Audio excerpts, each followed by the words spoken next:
지난주에는 난관에 처한 어려움에 처한 세 여인이라는 제목으로 말씀을 나눴고요. 세 여인을 봤었죠. 가나안 여인이 있었고요. 또 사마리아 여인이 있었고요. 그 다음에 오빠 나사로를 잃은 마르다와 마리아 그런 본문을 봤습니다. 그 여인들한테 공통점이 있었는데 그건 이제 바로 그 지금 상황이 그 여인들에게 닥쳤던 상황이 이제 자기가 할 바를 다 해봤고 자기들의 힘으로는 어떤 것도 더 이상 대처할 수 없는 정말 역경과 난간에 봉착해 있었다는 거죠. 근데 그 와중에 예수님 만나게 되는데 예수님이 그 세 명의 여인들을 다 다르게 대하시더라. 가나안 여인한테는 굉장히 냉소적으로, 또 사마리아 여인한테는 굉장히 직설적으로, 그리고 마리아에게는 개인적인 슬픔을 표현하시면서 그들을 대하시는데, 그러니까 다시 한번 생각해 보니까 예수님의 그 대응 모습이 다 그 각각 여인들에게 가장 필요했던 예수님의 대응이었던 것 같다라는 생각이 들더라고요. 마지막에 이제 그런 말씀을 드렸죠. 나사로는 왜 살려주셨을까? 살려달라고 하지도 않았는데, 그런 기대도 안 했는데, 그냥 예수님도 그냥 그러고 싶으셨던 것 같다. 세 여인한테 모두 사연이 있었던 것처럼 예수님에게도 어떤 사연이 있으셨던 것 같다. 그런 말씀을 드렸습니다. 오늘은 기댈 곳이라는 제목으로 말씀을 나누려고 합니다. 한 달에 한 번 정도는 바이블 토크 나눴던 말씀, 그 본문으로 좀 말씀을 나누려고 하는데요. 기댈 곳. 주중에 제가 차 타고 가다가 라디오에서 이렇게 듣다 보니까요. 파페라 가수 임형주 씨 인터뷰를 하더라고요. 근데 이분이 이제 올해가 데뷔한 지 25년째 됐대요. 그래서 콘서트를 여는 것 같아요. 근데 이분 나이가 데뷔한 지 25년인데 만으로 36세예요. 그러니까 1986년생. 한국 나이로 38세인데 올해가 데뷔 25주년이니까요. 한 13살 때 그때 데뷔를 했다는 거잖아요. 그러니까 라디오를 듣는데 이분이 그러는 거예요. 데뷔 당시만 해도 파페라라는 게 되게 생소했잖아요. 지금도 이제 아주 이렇게 대중적이진 않은 것 같지만, 그러니까 이제 데뷔해서 자기 이름도 임형주라는 이렇게 가수도 알려야 되고, 또 파페라가 뭐다라는 것도 알려야 되고, 굉장히 이제 어려웠다라고 합니다. 근데 저도 이제 이 당시 기억할 정도로 이분이 꽤 인기를 끌었었는데, 인터뷰를 하면서 이런 말을 하더라고요. 너무 어렸을 때 데뷔하고 나자마자 처음부터 너무 유명해져서 힘들었다는 거예요. 네. 그러니까 유명했는데 힘들었대요. 되게 배부른 소리죠. 네. 근데 이제 우리가 종종 이런 사람들의 얘기를 듣는 경우가 있잖아요. 특히 배우나 가수나 이런 연예인들이 이런 경우가 많은 것 같아요. 갑자기 너무 큰 인기를 얻다 보니까 인기가 많아서 사람들이 많이 알아봐주고 자기의 일거수일투족이 굉장히 영향력을 주고 어떤 그런 삶을 많은 사람들한테 유명해지는 걸 꿈꿔왔는데 막상 그렇게 되고 나서 오히려 너무나 큰 중압감에 누리게 되는, 그래서 이제 그러다가 그거를 못 이겨서 갑자기 은퇴를 한다든지 아니면 극단적인 선택을 한다든지 아니면 살아도 사는 것 같지 않게 페인처럼 그렇게 사는 사람들도 종종 보는 것 같아요. 그런 어려움이 있었다라고 하는 것 같더라고요. 이게 바이블 토크를 하면서 사사기를 보는데요. 성경 공부하면서 사사기를 보는데 삼손의 이야기를 읽으면서 제가 이제 그런 생각이 들었어요. 삼손이 바로 이런 사람이었겠다. 이런 상황일 수도 있었겠다라는 생각이 들게 됐습니다. 삼손을 모르는 사람이 없겠죠. 제가 어렸을 때만 해도요, 80년대 그때에 성경을 바탕으로 한 영화들이 많이 있었잖아요. 그때 TV에서도 성경을 바탕으로 한 영화를 보여주고, 그때 단골처럼 나온 주인공들이 이제 모세 그리고 삼손이었던 것 같아요. 근데 이제 우리가 아는 삼손은, 우리한테 인식되어 있는 삼손은 어떤 삼손인가요? 보통 이런 이미지죠.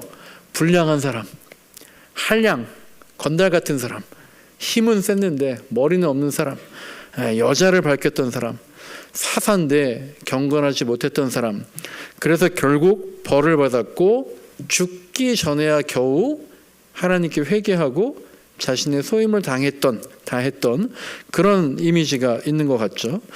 그래서 저도요, 한 번도 삼손이 훌륭한 사사였다, 삼손은 불쌍했다, 이런 생각 거의 안 해봤는데, 오히려 이제 그런 삼손까지도, 그렇게 자기 소임을 다하지 못한 사사였던 삼손까지도 마지막에 잊지 않고 구원해 주신 하나님의 은혜가 더 강렬하게 저한테도 남아 있는 거예요.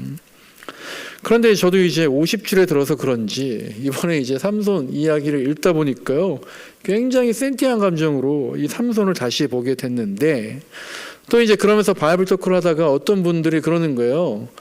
삼손도 사사고요. 그 다음에 사사기, 룻기, 사무엘, 상하가 나오잖아요. 그 사무엘 또 사사, 제사장이었거든요. 비슷한 출생과 성장 과정을 거쳤어요. 그런데 삼손과 사무엘은 결과가 너무 다르더라라는 거예요. 그런 말씀을 하셔가지고 저도 정말 많이 공감하게 됐습니다. 삼손은 다 아시겠지만 날 때부터 나시린으로 태어났죠. 이 나시린이다라는 거는 하나님께 바쳐진 자, 하나님의 일을 하기로 서원을 한 사람입니다. 약속을, 맹세를 한 사람이죠. 삼손의 부모님이요, 아이를 낳지 못하고 있었어요. 그것 때문에 굉장히 근심하고, 옛날이니까 이 당시 아이를 못 낳는다, 자식이 없다, 또 아들이 없다, 이건 굉장히 큰 수치고 어려움이죠. 그러니까 굉장히 어려워하고 막 슬픔에 쌓여 있었는데, 삼손은 사무엘과 달리 이 부모님한테 어느 날 하나님의 사자 천사가 옵니다. 와서 예수님한테 그렇게 얘기하셨던 것처럼 천사가 너희가 임신해서 아들을 낳게 될 것인데 그 아이를 나시린으로, 하나님께 바쳐진 자로 그렇게 키워라 라고 하는 얘기를 듣고 실제로 임신을 하게 돼서 삼손이 태어났는데, 삼손하면 어떤 특징이 있습니까? 초인적인 능력이, 어마어마한 힘, 지금 말로 하면 초능력을 갖고 태어난 사람이었어요. 우리가 잘 알다시피 삼손 사사였는데, 여러분 사사로 유명한 사람이 누가 있나요? 딸랑 300명의 용사로 미디안을 물리쳤던 기드온이라는 사사가 유명하죠. 또 혹은 자기 딸을 인신 제물로 바친 입다라는 사사가 또 유명하고, 그리고 이제 유명한 사람이 유일하게 여자 사사였던 드보라가 있었죠. 근데 이런 사사들도요, 이들의 특징이 뭐냐면 지혜롭거나 아니면 믿음이 강했거나 아니면 용맹하고 용기가 있었지만, 그렇게 특출나긴 했지만 초능력과 같은 불가사의한 힘을 가지지는 않았거든요. 그런데 이제 이 삼손이라는 사사는요, 요새 영화판에, 영화 극장의 대세인 뭐 마동석처럼 그냥 그렇게 힘만 세서 싸움을 잘하는 그런 정도가 아니라 마치 어벤져스에 나오는 헐크처럼요, 인간의 차원을 넘어서는 그런 무시무시한, 어떻게 보면 초능력과 같은 그런 힘을 가진 사사였던 겁니다.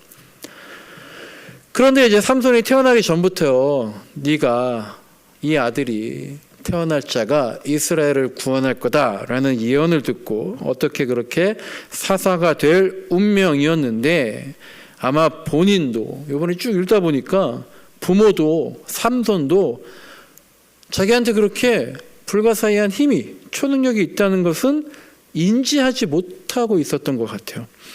그래서 오늘 우리가 읽은 첫 번째 본문 14장 6절을 보면은요, 삼손이 괴력을 발휘해서 사자를 마치 염소 새끼 찢듯이 찢어 죽였다라고 했는데, 그리고 나서 어떻게 했다 그랬습니까? 이 일을 부모님에게 알리지 않았다라는 거예요. 이 일을 부모님에게 알리지 않았다라는 거는요, 부모님도 삼손한테 그런 초인적인 힘이 있다라는 걸 알지 못했다라는 얘기죠.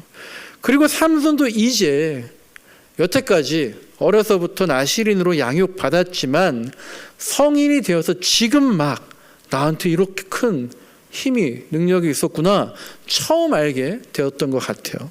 그러니까 부모님에게 알리지 않고 비밀로 간직하려고 했다라는 표현이 있는 것 같습니다. 근데 뭐 중요한 건 아니지만 사실 염소 새끼를 찢듯이 사자를 찢었다는데, 염소도 아무리 새끼라도 일반 사람이면 그걸 어떻게 찢어 죽일 수가 있겠어요?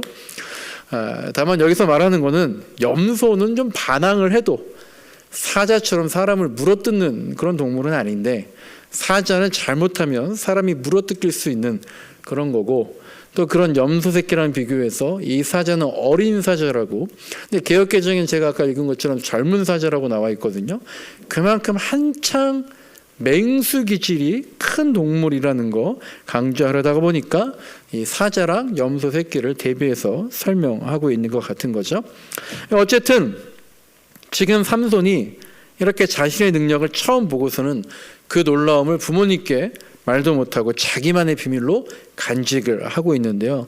여기서 우리가 두 가지를 생각해 볼 수 있는 것 같아요. 첫째는요, 삼손이 그만큼 경건했다는 겁니다. 지금 삼손이 그 힘을 통해서 하나님 만난 거예요. 나한테 이런 힘이? 자신이 믿지 못할 괴력을 통해서 우리가 기적이나 어떤 기도의 응답 그런 걸로 하나님 만나잖아요. 지금 삼손도 하나님 만난 겁니다. 내가 나시린으로 자랐고 내가 태어나기 전에 여호와의 사자 천사가 와서 부모님한테 내가 블레셋 사람의 손에서 이스라엘 구원할 것이다 라고 했다던데, 이 힘이, 이 괴력이, 이 초능력이 바로 그 징표구나. 하나님이 나를 이렇게 키우셨구나. 이제 내가 그 맡겨진 소명의 책임을 다해야겠다. 그러니까 이거는 하나님과 나만의 소중하고 막중한 비밀로 간직해야겠다. 이런 경건한 마음을 가지고 부모님께 말하지 않았을 거다라는 거예요. 그런데 둘째로 또 하나는, 제가 바이블 토크를 하다가 어떤 분이 그러시는 거예요. 아까 말씀드린 것처럼 이런 면에서, 이 지점에서 바로 삼손과 사무엘이 비교가 된다는 거예요. 뭐냐면 사무엘도 이따 말씀드리겠지만 신비한 일을 겪었거든요. 그때에 부모가 아니어도 누군가한테 물어볼 사람이, 멘토가 있었다라는 거예요. 그게 바로 제사장 엘리였죠. 그러니까 사무엘도요, 삼손처럼 그 부모님이 자식을 낳지 못해서 근심에 처해 있는데 하나님의 은혜로 사무엘을 임신하고 낳게 됐어요. 근데 아까 삼손은 여호와의 사자가, 천사가 와서 이 아이는 낳게 되면 나시린으로 하나님께 바쳐라 그랬는데, 사무엘은 그런 게 아니라 이 어머니 한나가 너무나 감사하고 감격해서 이 아이를 낳게 되면 나시린으로 바쳐서 하나님의 일을 하겠다라고 서원을 한 거예요. 그래서 사무엘이 젖될무로부터 하나님의 전에서 양육이 됩니다. 그런데 다 아시겠지만 어느 날 밤에 자고 있는데 사무엘이 환청을 듣잖아요. 사무엘아, 사무엘아 그러는 거예요. 그러니까 지금 엘리 제사장님이 나를 부르나 보다 하고 가서 왜 부르셨어요? 그랬더니 제사장 엘리는 내가 너 부르지 않았다. 가서 자라. 그런데 또 부르는 소리가 나서 또 갔더니 안 불렀다니까. 그러니까 이제 3번이나 그렇게 하니까 제사장 엘리가 사무엘한테, 사무엘아, 이거 아마도 하나님이 너를 부르시는 것 같으니까 또 너를 부르는 소리가 나면 하나님께 내가 여기 있다고 대답하라고 그렇게 조언을 해주는 거죠. 비록 제사장 엘리가 여러모로 비판받는 제사장이었죠. 하지만 사무엘에게 지금의 이 신비로운 상황이 어떤 건지를 설명해 주는 멘토의 역할을 해주었던 건데, 삼손한테는 그런 사람이 없었더라는 거예요. 삼손도 역시 자기가 그 젊은 사자를 찢어 죽이는 일을 통해서 놀라움을 체험하고 하나님을 만나는데, 그 일에 대해서 물어볼 사람도 없고 조언해 줄 사람도 없었기 때문에 그 이후에 삼손이 자기 소견에 옳은 대로, 자기 마음대로 누구의 가르침이나 누구와의 조율도 거치지 않고 그렇게 막 나가는 사사가 됐다라는 거죠. 그러고 보니까 참 그런 것 같아요. 하나님과의 비밀을 간직하는 거. 그러니까 그것이 하나님을 두려워하고 또 하나님을 존경하는 표현이기도 하지만, 여러분 제가 오늘 나눔과 교제 질문에도 그랬지만, 나에게 멘토가 있는가? 나를 멘토로 생각해 주는 사람이 있는가? 그런 신비한 일에 대해서 물어볼 목사님도 안 계시고 교회나 서로메나 동료도 없고, 그래서 그냥 그 의미를 잘 모른 채로 나만 그냥 간직하고 있다라는 거는요, 애처롭기도 하고 위험하기도 한 것 같은 거예요. 삼손이 그렇게 누군가에게 기댈 곳이 없이 그렇게 인생을 살았던 겁니다. 그러니까 오늘 두 번째 본문인 사사기 16장 1절을 보시면요, 삼손이 지금 누구와 함께 있습니까? 16장 1절 보니까 아주 새 번역에는 그냥 적나라하게 창녀랑 같이 있다고 표현이 되어 있어요. 지금 이 사사기 16장은요, 아까 14장부터 시작해서 벌써 그 사이에 시간이 20년가량 흐른 거예요. 근데 20년이 지난 후에도 삼손이 기댈 때가 하나도 없었던 거예요. 삼손이 기댈 수 있었던 곳은 창녀, 기생, 돈을 주면 그냥 같이 있어줄 사람, 그런 사람밖에 없었던 거죠. 그런데 이 16장 1절에서 3절에 나오는 이 창녀라고 나온 여인이요, 이거 드릴라가 아니거든요. 이 창녀라고 나온 여인이 개역 개정에는 기생이라고 나와 있는데, 그래도 그냥 몸만 파는 막 사는 여자는 아니었던 것 같은, 이제 개인적으로 그런 생각을 해보게 됐어요. 1절부터 3절을 보면은요, 삼손이 기생과 함께 있었는데 그 소식을 철천지 원수인 블레셋 사람들이 듣고는 삼손을 잡으러 온 겁니다. 그런데 삼손이 그 새벽에 그 사실을 알고 그 집을 나와서 그 성읍의 상징이죠, 성문짝과 기둥을 뽑았다라는 거예요. 그 말은 뭐냐면, 내가 너희들 다 함부로 다 죽일 수 있다. 나한테 함부로 대들지 말아라. 내가 이 대문 뽑은 것처럼 너희들도 뽑아서 던져버릴 거다. 그렇게 위협을 하고는 호련히 갈 길을 간 건데요. 이건 제 지나친 억측일 수도 있지만, 지금 블레셋 사람들이 당신을, 삼손을 잡으러 왔다고 삼손에게 알려줘서 그를 급히 깨워서 도망가게 해준 게 바로 16장 1절에 나오는 그 창녀, 기생이 아니었을까 싶은 거죠. 왜냐하면 기생하면 우리가 제일 먼저 떠오르는 사람이 누가 있습니까? 여리고성에 있는 라합, 기생의 라합이 떠오르잖아요. 그 기생 라합이 여리고성을 살피러 온 이스라엘 정탐꾼들을 숨겨지고 도망가게 해주고, 또 여리고에 대한 정보를 알려주고, 그래서 그 여인과 가족들은 나중에 죽지 않고 구원을 얻게 되는데, 이방인이면서, 그러니까 이스라엘 사람이 아니잖아요. 가나안 사람, 죽여야 될 가나안 사람, 이방인이면서 더군다나 기생이었던 그 라합이 나중에 다윗 왕과 예수님의 조상이 되는, 있을 수 없는 일이 있었잖아요.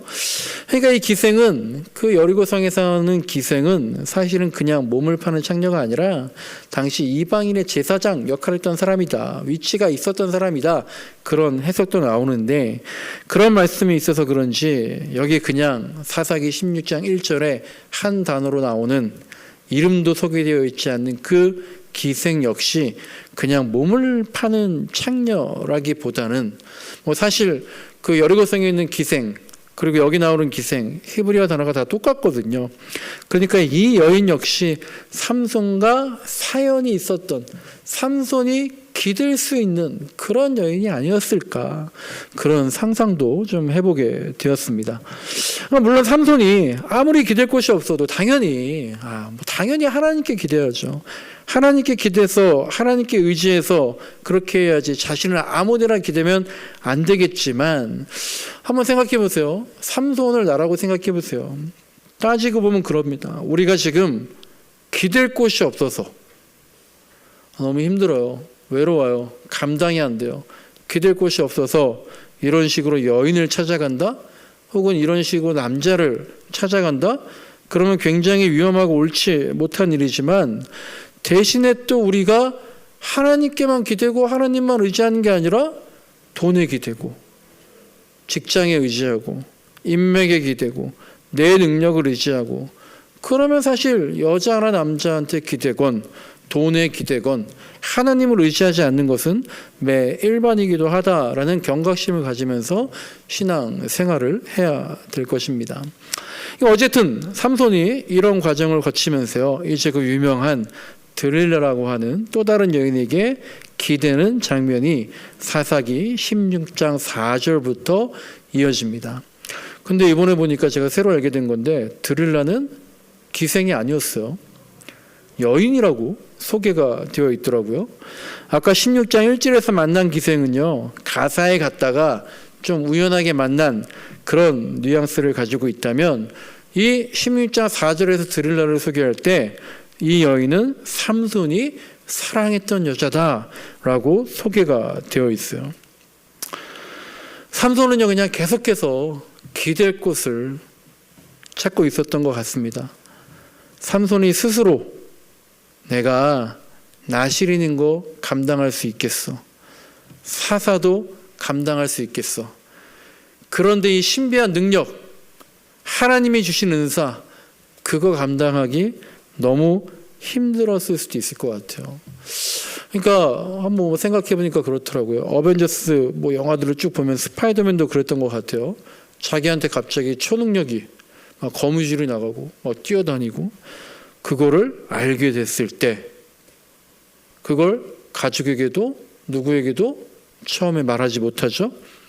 그리고 처음에는 그렇게 초능력이 생기니까 너무 신나고 흥분되고, 와 이제 내가 무슨 일이든 못할 게 없을 것 같고 세상을 구원할 수 있을 것 같은, 그런데 그런 힘이 있어도 오히려 한계를 느끼게 되고 오히려 평범한 삶이 그리워지고 사랑하는 여인과도 헤어져야 되고, 그리고 무엇보다도 자기한테 주어진 막중한 책임감, 그 짓누르는 압박 견디다 못해 그 스파이더맨도 방황하는 그런 장면들이 나오죠.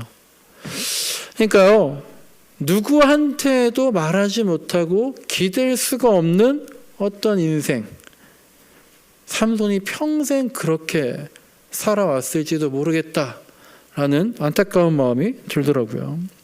그러니까 보이지 않는 하나님께 기대지 못하고요, 보이는 여인들에게 자신을 기대려 했다라는 것은 결국 기댈 곳이 아무도 없었다라는 거죠.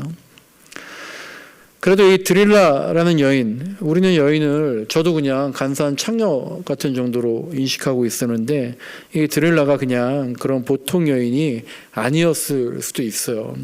마치 우리나라의 옛날 황진이 같은 기생이지만 기품이 있고, 또 만나서 얘기하다 보면 사랑할 수밖에 없는 그런 매력이 있는, 말이 통하는 여자가 아니었을까 생각을 해봅니다. 그러니까 삼손이 그렇게 사랑했다라고 표현이 되어 있을 수도 있는 거죠. 또 이 드릴라라는 이름의 뜻은요, 매달리게 하다, 약하게 하다, 그런 뜻이래요. 그러니까 삼손이 여인의 매력에 푹 빠져들었던 것 같아요. 그런데 안타까운 건 이 드릴라는 삼손에게만 기대지 않았다는 거죠. 자신의 민족인 블레셋의 방백들, 블레셋의 통치자들에게도 기댔습니다. 그래서 이 삼손의 약점을 집요하게 파고들죠. 그래서 신명기장 4절 이하에 보면 옛날에 영화에서 봤던 그런 내용들이 나오는 겁니다. 당신의 힘의 원천이 어디야? 어떻게 해야지 힘이 없어져? 계속 물어보죠. 그렇게 물어보는 드릴라에게 삼손이 내 힘을 없애기 위해서는 이렇게 하면 돼, 저렇게 하면 돼, 그럴싸한 거짓말로 위기를 피해갑니다. 3번이나 드릴라한테 그렇게 거짓말을 해요. 그리고 마지막 4번째는 결국 내 머리를 밀어버리면, 나시리는 머리를 밀면 안 되는 거였거든요. 이 긴 머리를 밀어버리면 힘이 없어질 거라고 진실을 말해버리죠. 그러니까 우리가 이런 삼손을 보고요, 어떻게 얘기합니까? 어리석다고, 여자한테 눈이 멀어서 하나님 배반했다고, 사사가 이러면 되냐고 큰 죄인처럼 말을 합니다. 그런데 삼손이 과연 드릴라의 속내를, 드릴라가 왜 자꾸 물어보는지, 왜 그렇게 집요하게 계속해서 당신의 힘의 원천이 어딘지, 그 힘을 없애려면 어떻게 해야 되는지 왜 그렇게 물어보는지 삼손이 몰랐을까요? 삼손이 바보가 아니라면 드릴라의 속내를, 드릴라가 블레셋 지도자들과 내통하고 있다라는 것, 그래서 자기의 힘을 없애고 자기를 블레셋 장군들에게 넘겨주려고 한다는 거 알았을 것 같아요. 그렇게 알았으니까 3번이나 거짓 정보를 주면서 드릴라를 속였던 거고요. 그때 삼손의 마음은 또 어땠을까요? 제발 이제 그만 좀 물어봐라.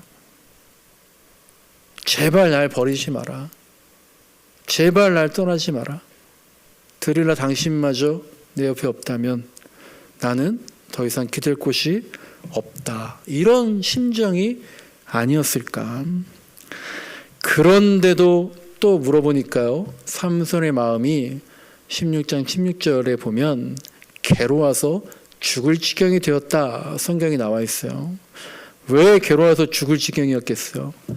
이 여자마저 내 곁을 떠나간다면, 이 여자마저 내 곁에서 멀어진다면 내가 더 이상 기댈 곳이 없구나, 그런 마음은 아니었을까라는 생각을 해봅니다.